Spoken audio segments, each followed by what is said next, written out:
আলাইকুম। শম্পার সংসারে আমি শম্পা সবাইকে আরও একবার স্বাগত জানাই। যে যেখান থেকে আমার ভিডিওটা দেখছেন আশা করছি আল্লাহর রহমতে সবাই ভালো এবং সুস্থ আছেন। আলহামদুলিল্লাহ, আমিও আমার পরিবার নিয়ে ভালো আছি।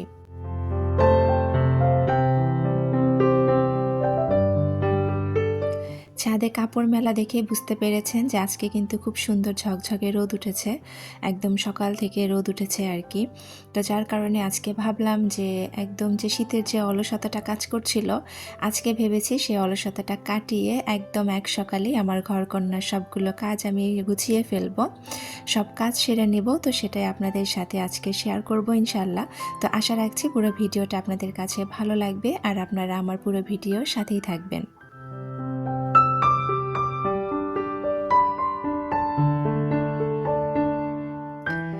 সকালে রোদ ওঠা দেখেই আজকে আমি আর দেরি করিনি, সাথে সাথে মেশিনে কাপড়গুলো দিয়ে দিয়েছিলাম, যেহেতু কয়েকদিন রোদ ছিল না। তো আজকে যেহেতু রোদ উঠেছে ভাবলাম যে আজকে আর রোদটাকে বৃথা যেতে দিব না, তো যতটুকু কাজে লাগানো যায় আর কি। যার কারণে সাথে সাথে আমি কাপড় কিন্তু ধুয়ে ফেলেছি আর কাপড়গুলো নিয়ে আমি ছাদে চলে এসেছি।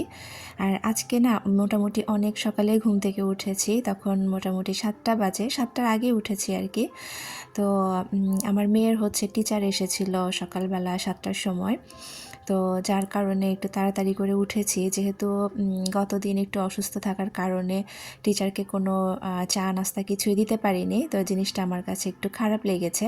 তো ভাবলাম যে আজকে হচ্ছে একটু চা নাস্তা কিছু দিব। তো ঘুম থেকে উঠেই দেখলাম যে বেশ সুন্দর একটা রোদের আবহাওয়া ছিল। এত সকালে রোদ ছিল না, কিন্তু দেখে মনে হচ্ছিল যে আকাশটা পরিষ্কার, রোদ উঠবে। তো যাই হোক, মেয়ের টিচার এসেছিল, তাকে আমি চা নাস্তা করে খাইয়েছি। আর হচ্ছে তার সাথে কিন্তু আমরাও নাস্তা করে নিয়েছি। আর আমার ছেলেটা তখনও পর্যন্ত ঘুমাচ্ছিল।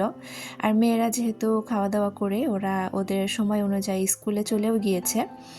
তো আমার ছোট মেয়ে তো যেহেতু একটু দেরিতে যায় 10:30টার সময়, তো ও থাকতে থাকতেই কিন্তু আমি মোটামুটি ঘরটা সব গুছিয়ে নিয়েছিলাম। ঘর গুছিয়ে নেওয়া, ছাদে কাপড় মেলে দেওয়া কিন্তু আমার ছোট মেয়ে বাসায় থাকতেই করে নিয়েছি। যেহেতু আমার ছেলে আছে ছোট বাচ্চা, ওকে সামলে আমাকে কাজগুলো করতে হয়। যার কারণে দেখা যায় যে আমার মেয়েটা বাসায় থাকতে যতটা পারি আমি ততটুকু আর কি করে নেওয়ার চেষ্টা করি। তো এই যে ঘরটা মুছছিলাম, এটা কিন্তু আমার মেয়ে চলে যাওয়ার পরে আমি ঘরটা মোছা শুরু করেছি আর কি। আর আমি যখন ঘর মুছি আমার ছেলে কিন্তু আমার সাথে সাথেই ঘুরঘুর করছিল। যেহেতু ছোট মানুষ, ও তো আর এত কিছু বোঝে না। দেখা যায় যে আমি একটা জায়গায় 2-3 বার মুছেছি, এক জায়গায় দিয়ে মুছছি, ওই দিক দিয়ে কিন্তু সে আরেকবার করে হেঁটে হেঁটে আসছিল, তো আবার মুছতে হয়েছে আর কি।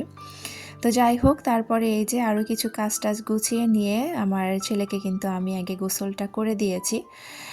যেহেতু রোদ উঠেছে ভাবলাম যে সুযোগ পেলে ওকে একবার ছাদেও নিয়ে যাব আমি একটু রোদে। তো যার জন্য ওকে আমি একটু গোসল টোসল করিয়ে দিয়ে এই তো হাতে পায়ে সব লোশন টোশন দিয়ে দিলাম।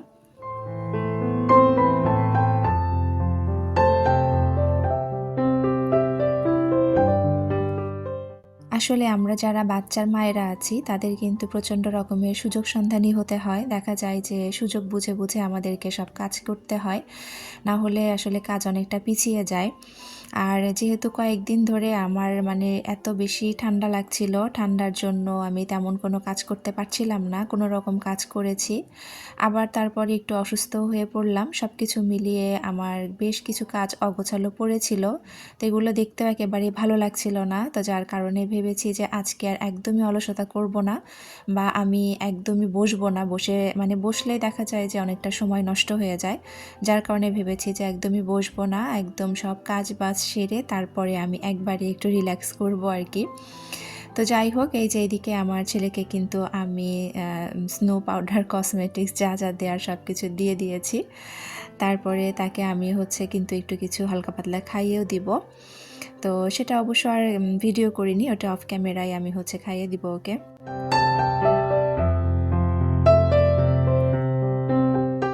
আর আর এদিকে সকাল সকালই কিন্তু আমি পাপোশগুলো ভিজিয়ে রেখেছিলাম, যেহেতু ওই যে বললাম রোদ উঠেছে আর পাপোশগুলো বেশ অনেকটা ময়লা হয়ে গিয়েছিল।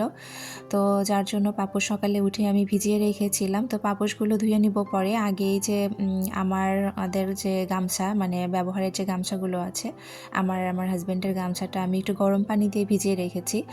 আসলে দেখা যায় কাপড় মেশিনে দিলে প্রতিদিন তো মেশিনে দেওয়া হয়, তো মেশিনে কিন্তু দিলে এইভাবে গরম পানি দিয়ে যতটা পরিষ্কার হয় ওরকম কিন্তু পরিষ্কার হয় না। আমি কিন্তু মাঝে মাঝে এভাবে গরম পানি দিয়ে সব গামছা তয়লা যা আছে সব কিছু আমি ধুয়ে দিই।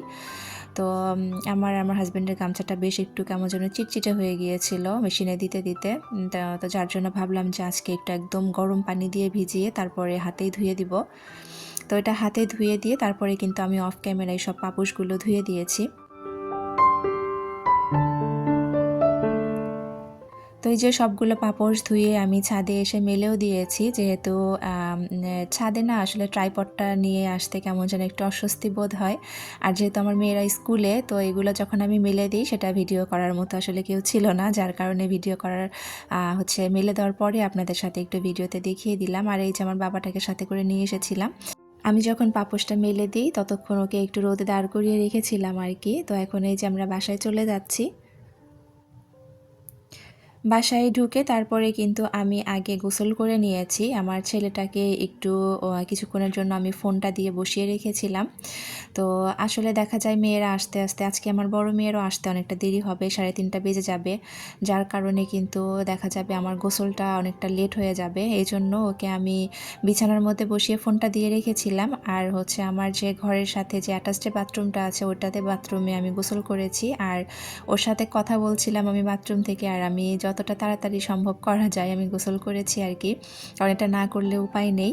আর যেহেতু আমার হাজব্যান্ডও এখন বাসায় নেই, তো যাই হোক ওকে মানে কিছুক্ষণ ফোন দিয়ে রেখে তারপর গোসল করে এসে ওকে কিন্তু আমি ঘুম পাড়িয়েছি। আর মাঝখানে ওকে আমি নুডলস করে খাইয়েছি, যেহেতু আমি একটু রান্নাটা দেরি করেই শুরু করেছি।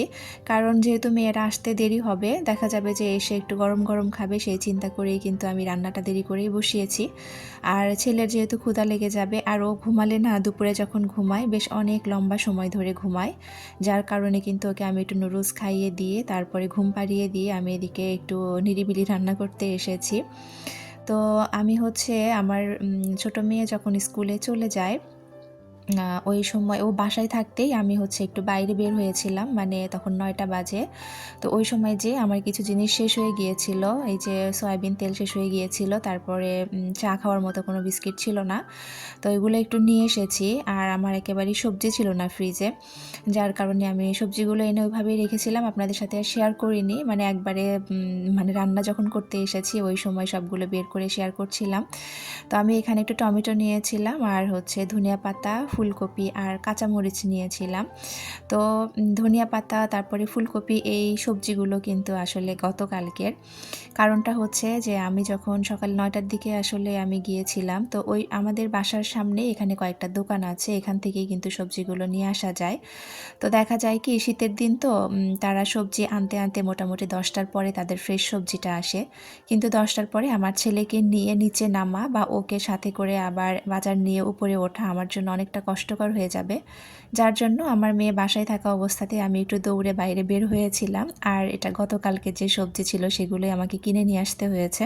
তো কিছু করার নেই, আসলে কাজ চলে যাবে আমার এটা দিয়েই।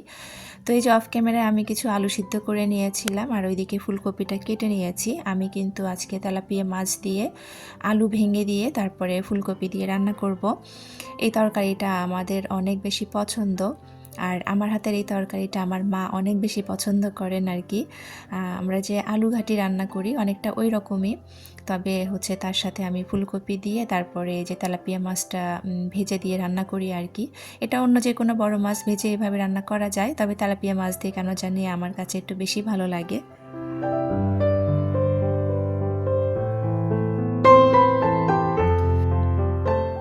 তো আমার ভিডিও যারা দেখা শুরু করেছেন তো প্লিজ আমার ভিডিওতে একটা লাইক দিয়ে পুরো ভিডিওটা কন্টিনিউ করবেন, কারণ আপনার একটা মূল্যবান লাইক আমার ভিডিওটা আরও অনেকের কাছে পৌঁছে দিতে সাহায্য করবে।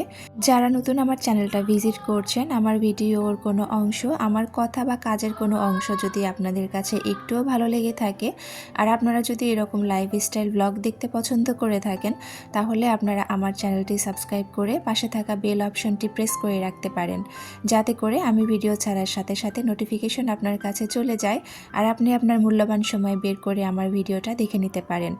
যারা অলরেডি কাজগুলো করে দিয়েছেন তাদেরকে অসংখ্য ধন্যবাদ। আমার কথা বা কাজের মধ্যে অনেক ভুল ত্রুটি আছে, তো প্লিজ একটু ক্ষমা সুন্দর দৃষ্টিতে দেখবেন।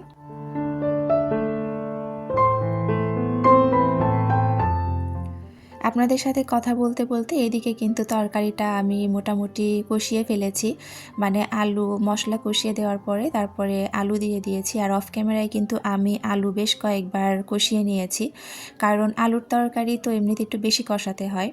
যে কোনো তরকারি কিন্তু কষানোর মধ্যে আসলে টেস্টটা আসে, যত বেশি কষানো হয় তরকারির টেস্ট কিন্তু ততটাই বাড়ে। আর আলু ভেঙে দিয়ে রান্না করা বা আলু সিদ্ধ করে যে আমরা ঘাটি করি, এই টাইপের তরকারিগুলোতে কিন্তু আলু আরও অনেক বেশি করে কষাতে হয়। তো আমি কিন্তু মোটামুটি অনেকক্ষণ আলু কষিয়ে নিয়ে তারপরে এই যে ফুলকপিগুলো দিয়ে দিয়েছি। আর ফুলকপি আর কিছুক্ষণ কষিয়ে নিয়ে সামান্য একটু পানি দিয়ে আমি আবার একটু ঢেকে রাখবো, মানে ফুলকপিটা আর একটু কষানোর জন্য আর কি।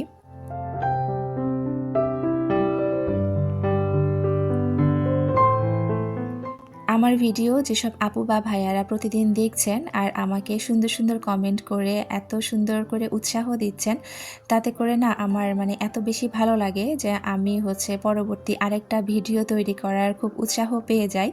তো আপনাদের কাছে রিকোয়েস্ট থাকবে, অনেকেই আপনারা ভুলে যান একটা লাইক দিতে, তো প্লিজ লাইকটা মনে করে অন্তত দিবেন। আরেকবার একটু মনে করে দিচ্ছি, কারণ লাইক না দিলে তো আসলে কোনো লাভ নেই, শুধু আপনাদের মধ্যেই ভিডিওটা সীমাবদ্ধ থাকবে। আর লাইকটা দিলে হয় কি যে ভিডিওটা অনেকের কাছে যাবে আর আমার ভিডিওটা তৈরি করার আরও কিন্তু বেশি উৎসাহ জাগবে। তো এই জন্য আরেকবার একটু মনে করিয়ে দিলাম। আর প্রত্যেকটা আপু ভাইকে অসংখ্য ধন্যবাদ আমার ভিডিওগুলো এত ভালোবেসে দেখার জন্য, এত সুন্দর সুন্দর কমেন্ট করার জন্য। আপনাদের কমেন্টগুলো পড়লে আমার অনেক বেশি ভালো লাগে। তো এভাবেই একটু আমার পাশে থাকবেন। তো যাই হোক, আপনাদের সাথে কথা বলতে বলতে এদিকে কিন্তু তরকারি আমি কষিয়ে তার মধ্যে টমেটো দিয়ে দিয়েছি। শীতের সিজনে আসলে দেখা যায় কি যে কোনো তরকারিতে টমেটো ধনেপাতা দিলে কিন্তু তরকারির টেস্টটা অনেক বেড়ে যায়, যার কারণে আমি এখানে 2টা টমেটো দিয়ে দিয়েছি। তারপরে ঝোল দিয়ে আমি কিন্তু মাছগুলো দিয়ে দিয়েছি। তো এদিকে তরকারি হতে থাক আর এদিকে আমি ভাবলাম যে বসে থেকে লাভ নেই, যে কাঁচামরিচগুলো আছে এগুলো ঝটপট একটু বেছে রাখি। কাঁচামরিচ কিন্তু বোটা সহ ফ্রিজে রেখে দিলে খুব তাড়াতাড়ি পচে যায়, আর এভাবে বোটা ছাড়িয়ে তারপরে বক্সে ভরে রাখলে কিন্তু বেশ কয়েকদিন খাওয়া যায় আর কি। যদিও একেবারে অল্প কাঁচামরিচ, খুব বেশি দিন লাগবে না, কয়েকদিনে শেষ হয়ে যাবে। কারণ শীতের সিজনে কিন্তু দেখা যায় কি কাঁচামরিচটা খেতে একটু বেশি ভালো লাগে যে কোনো তরকারিতে। তবে আমি শীতের সিজনে দেখা যায় কাঁচামরিচ কিন্তু ব্লেন্ড করে খাওয়া হয়, তবে আমি এখনও পর্যন্ত কাঁচামরিচ ব্লেন্ড করে বা বেটে এখনও খাইনি। এমনিতেই প্রয়োজন পড়লে হয়তো দেখা যায় তরকারিতে 2-1টা করে কেটে দিয়ে খাই। তো যাই হোক, এই যে কাঁচামরিচগুলো কিন্তু আমার বাছা হয়ে গিয়েছে আর এই যে একটা বক্সে আমি ভরে রাখবো, এইভাবে একটা টিস্যু দিয়ে তারপরে মরিচগুলো আমি তুলে বক্সে ভরে রেখে দিব আর কি।